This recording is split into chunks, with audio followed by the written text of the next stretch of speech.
Sean Stockman has more than 814,000 subscribers on his YouTube channel alone. It is really impressive, and on it you will find Sean helping people in Detroit do things like clean up their yards and clear overgrown trees and bushes. There's a particular kind of quiet that settles over a city when nobody is watching it anymore.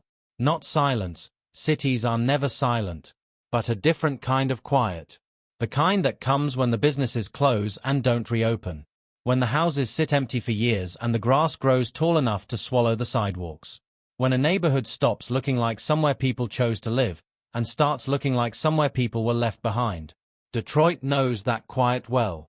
And for a long time, a lot of people drove through it, felt something uncomfortable in their chests, and kept driving. Sean Stockman stopped. He didn't stop because someone asked him to. He didn't stop because there was a camera crew waiting, or a non-profit check clearing, or a news story that needed a feel-good angle. He stopped because he looked at an overgrown, abandoned property and felt something he couldn't explain to anyone, a pull. A refusal to leave it the way it was. A voice that said, somebody should do something about this. And the next voice that said, you're somebody. What grew out of that moment is the channel now known as Midlife Stockman, approaching 1 million subscribers, tens of millions of views, and a story that is simultaneously more inspiring and more heartbreaking than most people who click the subscribe button ever fully understand. This is that full story. To understand who Sean Stockman became, you need to understand who he was before any of this, and more importantly, how it felt to be that person. For roughly 2 decades, Sean built a life that looked, from the outside, like a success story. He worked in Michigan's automotive industry, a sector that has shaped the identity of the state the way steel shaped Pittsburgh and tech shaped Silicon Valley. He had a career, a salary, a title. He had a family, married young, started a family young, took on the responsibilities that most people associate with becoming an adult and tried to honor them every day. On paper, the checklist was complete. But there is a specific kind of misery that comes from living inside a life that looks correct on the outside and feels hollow on the inside. It doesn't announce itself with a crisis. It doesn't arrive as a breakdown. It arrives slowly, the way water finds a crack in a foundation, patient, persistent, and eventually structural. Sean felt it for years. Not dramatically, just consistently. He carried imposter syndrome like a second job. Despite putting in the time, despite the titles, despite the years of proven performance, a part of him never fully believed he belonged in the rooms he was sitting in. The internal narrative that whispered you're not as capable as they think you are never went quiet. It just became background noise, and background noise, when you listen to it long enough, starts to sound like the truth. Before the automotive chapter, Sean had worked as a video editor. Not commercial content, not broadcast journalism, wedding videos. He spent years being the person who captured other people's best days on camera while quietly wondering when his own best days would arrive. He had the technical skill. He had the eye. And somewhere underneath the daily grind, he had a creative instinct that wasn't getting used. What that looks like from the outside is subtle. It looks like a man who does his job competently but not joyfully. It looks like someone who is fully present on weekends and somewhere else on Monday morning. It looks like a person who has gotten very good at performing normalcy while quietly starving for something that hasn't arrived yet. Then his bosses said something nobody expected. They had been watching. They had seen the work Sean was producing outside of office hours, the creative output, the engagement, the gap between who he was when he had freedom and who he was when he was inside the structure. And rather than pushing him harder or writing him up for coasting, they pulled him aside and said something that changed the temperature of the room. They told him he had something. They told him to go after it. Those words didn't flip a switch. Sean didn't walk out the door and immediately reinvent himself. But something shifted. He had been waiting, without fully realizing it, for someone with authority to look at what he was building quietly on his own time and say, that matters. That permission, arriving not from inside his own head, where imposter syndrome had been running the conversation for 20 years, but from the outside, cracked something open. He didn't know yet where it would lead. Nobody predicts Detroit. Nobody predicts pulling weeds in front of an abandoned preschool as the beginning of the second half of their life. Those things don't appear on any career plan. But something was already moving. Sean Stockman was 41 years old when it happened. That detail matters more than it might seem to.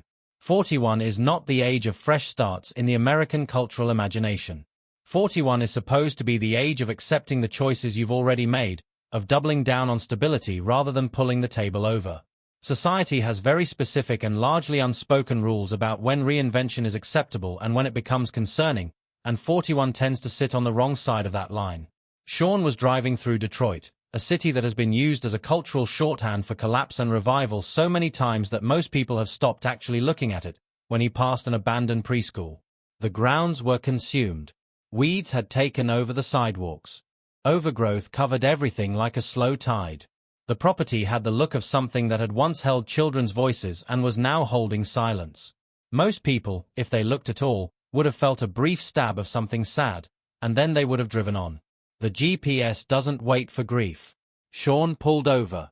He walked up to the property alone. No plan. No audience.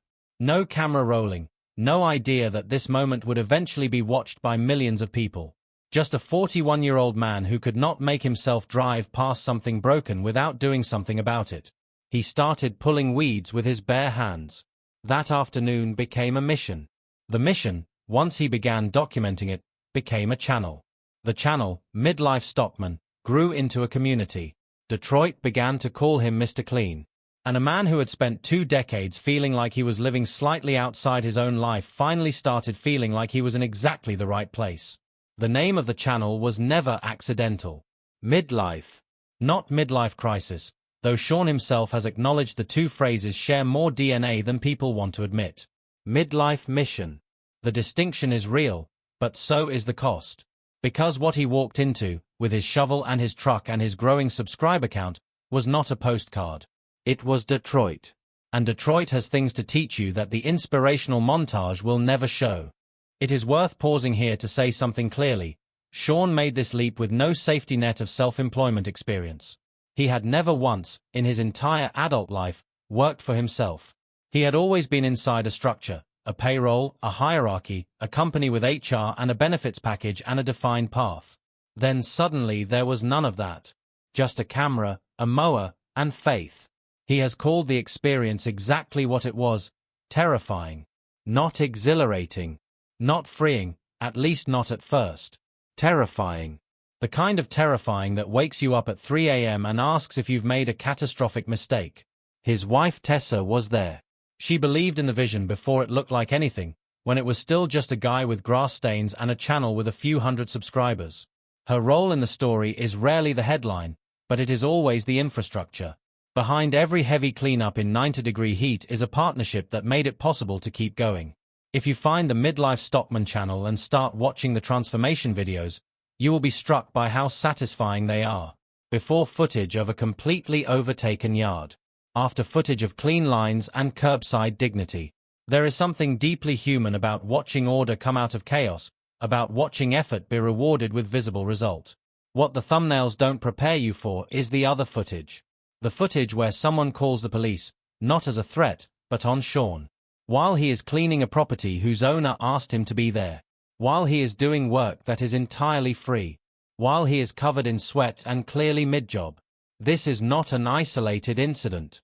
Angry neighbors have confronted him. He has had to explain himself to officers while standing in front of properties he is actively improving. He has been reported for trespassing on land where he was invited.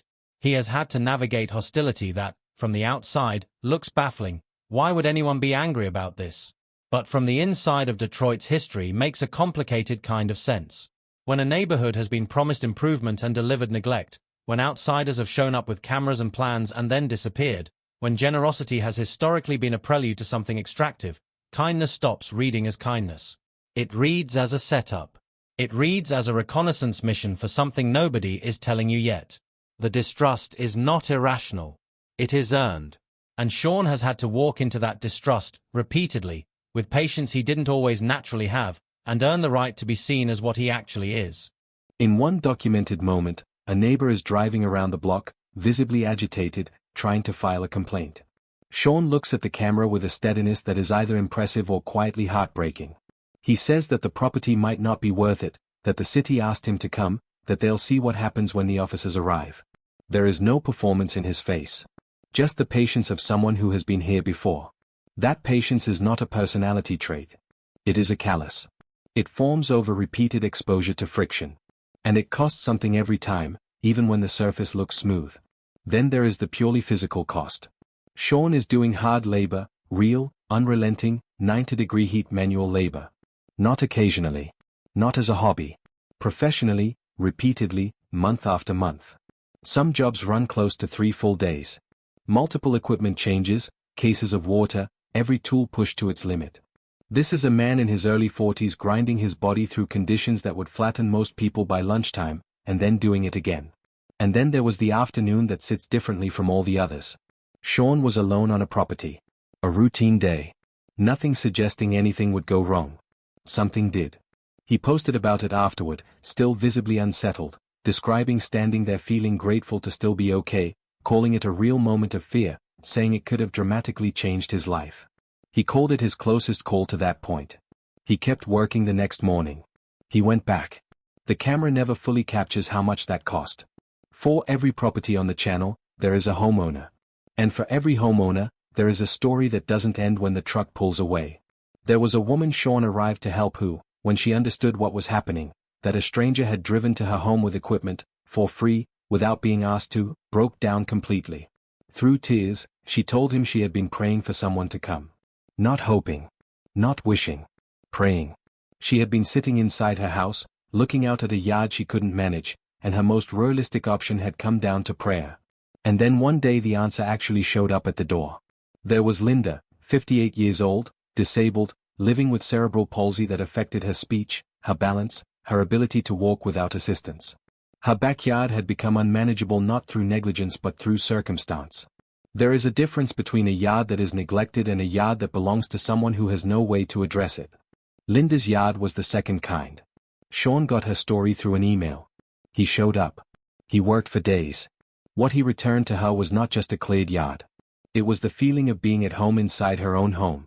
There was a single mother whose outdoor space had become actively dangerous for her children. Not simply overgrown, hazardous. A place where kids couldn't safely play. When Sean finished, those children had somewhere to be children. That sentence is short but it is not small. There was a veteran whose property had gotten away from him, not because he didn't care, but because life stacks up, and when life stacks up, the lawn does not pause to wait.